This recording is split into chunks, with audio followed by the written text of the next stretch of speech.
En esta ocasión, aparentemente, la cuestión empezó a discutirse a partir de o un comunicado o una serie de declaraciones de la gente de APAM en torno de las plantaciones de monocultivo tanto de pino como de eucaliptus y en relación a los fuertes incendios que tuvimos hasta no hace poco tiempo y al enorme consumo de agua que además se le atribuye a estos dos cultivos forestales.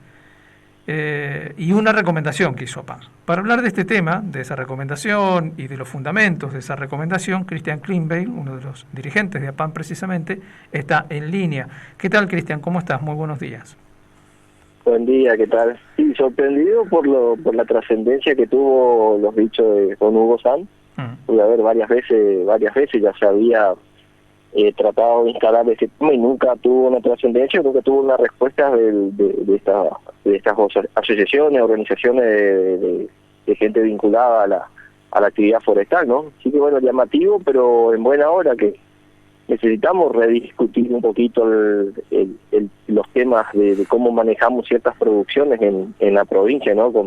Después de la terrible sequía que tuvimos, las consecuencias que padecimos, creo que es hora de empezar a rediscutir entre todos y cómo llevamos adelante cada una de las producciones en nuestra provincia, ¿no? Bien, vayamos a esto, ¿no? Vayamos a los argumentos que ustedes vienen planteando desde APAM, las situaciones que vienen planteando en relación al monte nativo. Porque uno nota por ahí que incluso empieza como a subir de tono la discusión y nos perdemos de ir al fondo del asunto o discutir las cuestiones realmente importantes de esto. ¿Cómo lo plantean a ustedes a este debate o desde dónde?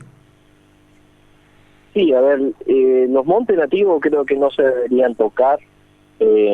Haber leído distintas declaraciones de distintos sectores, donde argumentan que, bueno, sacando con cuidado ciertos árboles del monte nativo no sufren consecuencias ni nada, pero, a ver, a veces para entrar a sacar un árbol se destruye una cantidad enorme de monte, aunque sea capuera, para poder ingresar y sacar X rollo de madera, ¿no? De madera nativa. Entonces la verdad que por más que se saquen solo 10 árboles o 15 árboles por hectárea o menos todavía, el daño para entrar a sacar con las máquinas grandes que se necesitan para entrar, el espacio que hay que hacer para que caiga el árbol y todo eso es muy grande. Entonces esto, la verdad que nosotros los montes nativos no se deberían tocar ni para sacar maderas que por árboles que puedan crecer rápidamente, ¿no? Después, bueno, el cuestionamiento que nosotros nos preocupa mucho es a dónde plantamos pino, a dónde plantamos eucalipto.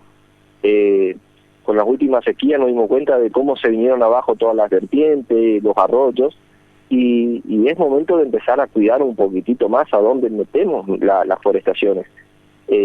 Tenemos que estudiar un poco más. Claramente no tenemos el mismo clima que hace 20, 30 años atrás, y esto necesita un análisis profundo y empezar a cuidar un poco más, porque no nos sirve de nada hacer un montón de capital, hacer un montón de plata, y si después viene una sequía así, se nos lleva todo puesto y por más plata que tengamos no tenemos agua. Entonces creo que tenemos que tener un poquito más de conciencia, pero bueno, eso se tiene que discutir ahora, no sé en qué ámbito se discute, porque no sé si en el Ministerio de Ecología, en el Ministerio de Cambio Climático, hay tantas cosas, tantas oficinas, tantas cosas, que no sé a dónde se debe plantear estas cuestiones, pero sí creo que creemos que debería ser una cuestión de estudio de Estado y empezar a analizar con todas las personas, con científicos, con todos, y con datos reales, y a ver los impactos que tienen. A ver, sacar esos 10 árboles por hectárea de un monte nativo o no sacar, cuántos árboles es lo recomendable en una hectárea de hierba. Está haciendo un programa, está entregando mudas de especies nativas para ir implantando en yerbales, se está aconsejando cortinas. Bueno, en el sector yerbatero se está trabajando, en el sector talero es un poquitito más complicado, pero algo hay que hacer. Y bueno, y del sector forestal también, o sea, hay que replantear urgente. Yo, por ejemplo, una de las cosas que veo que dentro de las chacras donde yo me manejo, suelo ver venado, suelo ver los tatús, suelo ver zorritos, distintos bichos, que dentro de un pinal o eucaliptal grande no lo vemos, ¿no? Ajá, y ese es un punto clave, me parece un punto interesante de esta discusión, el tema de la biodiversidad. Entonces, a una discusión donde tendría que haber de un lado gente dedicada a la producción agropecuaria y de otro lado forestales, habría que incluir biólogos, por ejemplo, en una discusión hipotética, en esa mesa que planteabas. Sí, tal cual, o sea, necesitamos de realmente gente con conocimiento. Nosotros podemos aportarlo en nuestra experiencia, qué es lo que vemos, qué es lo que vimos. Empezar también a ir a analizar, a ver un poquito. Se encuentran, a ver, por decirte, hormigas adentro de un pinal ya desarrollado. Yo sé que mientras está creciendo el pinal aparecen las hormigas mineras, pero a ver, ¿qué bichos hay, qué insectos hay? Hay pajaritos. En nuestro terreno nosotros vemos que hay población de distintas especies de pájaros y todo. Entonces, bueno, vamos a empezar a analizar, a ver quién tiene que corregir más, quién tiene que corregir menos. Yo creo que todos debemos corregir cosas. No quiero decir que nosotros estamos haciendo perfectas las cosas, no. Nosotros somos conscientes que hay cosas que también tenemos que ir cambiando. Estamos trabajando, estamos, por ejemplo, evitando el uso de o el menor uso posible de glifosatos, por ejemplo, y estamos viendo un cambio en nuestras chacras, pero siempre se puede mejorar un poco más. Pero bueno, acá tenemos que ser conscientes entre todos y hacer también un análisis de cómo estamos trabajando cada uno, ¿no? Uh-huh. En cuanto al manejo del agua, en esta radio hemos hecho históricamente muchísimas entrevistas a diferentes especialistas del INTA, de la propia universidad, del Ministerio de Ecología, sobre la cuestión del manejo del agua, que es también la cuestión del manejo del suelo y la cuestión del manejo del ambiente.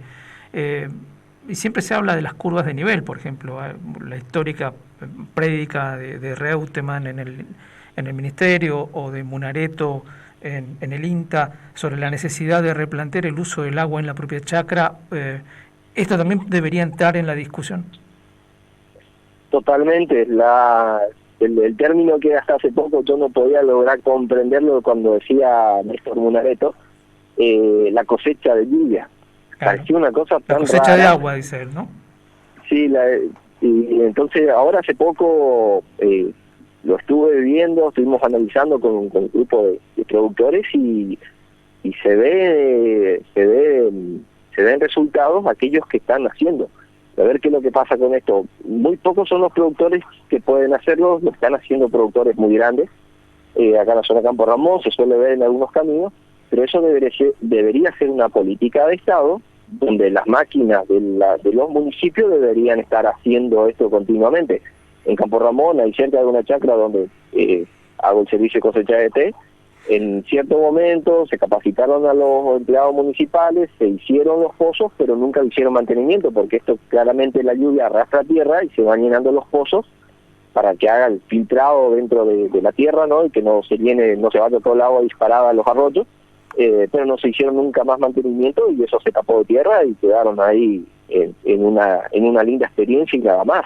Entonces esto también eso se lo planteó al gobernador, lo planteó Hugo Sanz, que también hay que trabajarlo esto. Necesitamos, no sé, si crear un consorcio y tener máquinas que los productores puedan tener y para hacer ya desde adentro de las chacras, aquellas chacras que tienen mayor pendiente, hay que empezar a hacer distintos pozos para juntar el agua, tratar de retener la mayor cantidad de agua posible en las chacras.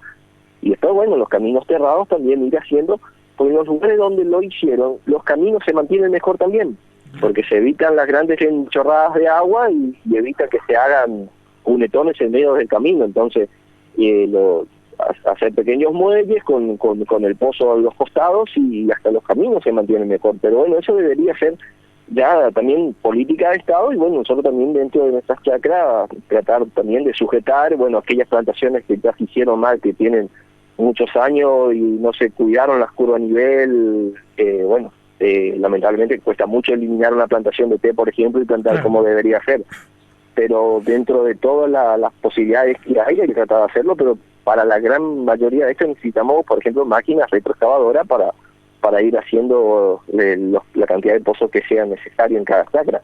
Fíjate que una de las cosas que nos exigen, por ejemplo, las certificaciones en el té, las normas que nos exigen los compradores de té de otros países, es justamente esto, de cuidar y tratar de sujetar el agua y todo eso. O sea, desde otros lados nos están imponiendo cosas que nosotros no estamos viendo y estamos como siendo obligados por gente de afuera, de Europa, de Estados Unidos, y la verdad que nosotros todavía no la tenemos como realmente una intención, una política de realmente de cuidado del medio ambiente, del suelo y todo esto, ¿no? Bien, Cristian, para cerrar, como una especie de síntesis de estas charlas que venimos teniendo con diferentes referentes, está claro que hace falta una mesa de discusión de estas cuestiones o por lo menos un programa donde se ponga en discusión todo esto, porque estoy pensando en actores del sector, ¿no?